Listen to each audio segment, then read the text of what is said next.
Here we've got a water pump and an M2 that has failed. There's no coolant in it, so there's really nothing to drain. Usually when I do these, I will put down a pan just to drain from here, because usually they're coming out pretty good. Anyway, there's a couple other ways to do that, but in the field I just use a pan.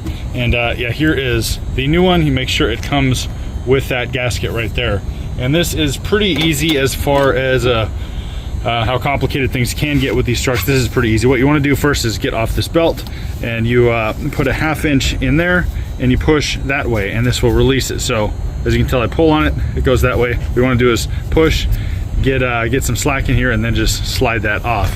And then these bolts are 10 millimeters. So let's go ahead and get that belt slid off. I've got the belt slid off from the alternator. It's just set down right there. You don't have to take it completely off. There's really no point in doing that unless the belt is messed up as well.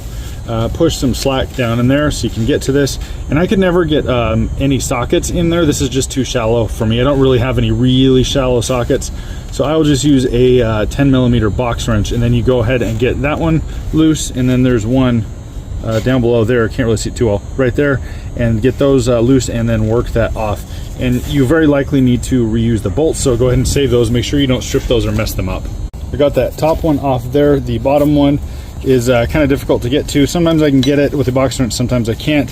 So what I did is I'm going to take this tensioner off, and this is a 1/2 inch right here. Get that loose, go ahead and pop that off, and then you can actually just get direct access to that bolt that's a 10 right there on the bottom of the water pump. With the tensioner removed, I was able to get in there and get that 10 millimeter loose. So it's moving back and forth. You want to make sure to get that one that's on the water pump and not this one behind it that has really nothing to do with it. So go ahead and get both the top and the bottom off. And this shouldn't fall off on its own. You might have to do a little bit of pressure. Unless it was really coming out bad, then this might fall off. And if there's still coolant in here, be very careful at this point. You don't want to get hot coolant on you.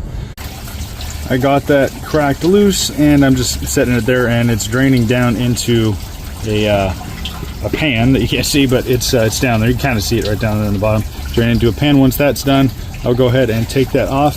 And there is a rubber seal right here. You want to inspect that. Don't reuse it, but you want to see if there's any of the seal up against the metal, and if so, you want to scrape that off. You want to have something fresh and very smooth for the new seal to set up against.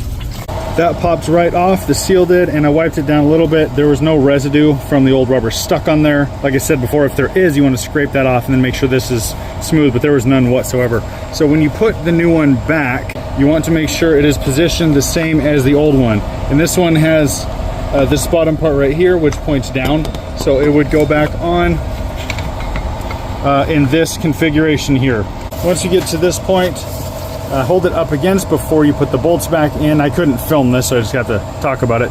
And I got the bottom one in first, and then I pressed it up that way and made sure it felt smooth here. If it doesn't go all the way over across here like it's supposed to and sit flush, then it's likely the rubber inside there has popped off and is just a little wonky. So you want to take that back off, get that flush and smooth around there, and then make sure it sits flush with right here.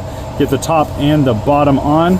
Sorry, it's going out of focus. Get the top and the bottom on, and then go ahead and tighten those down.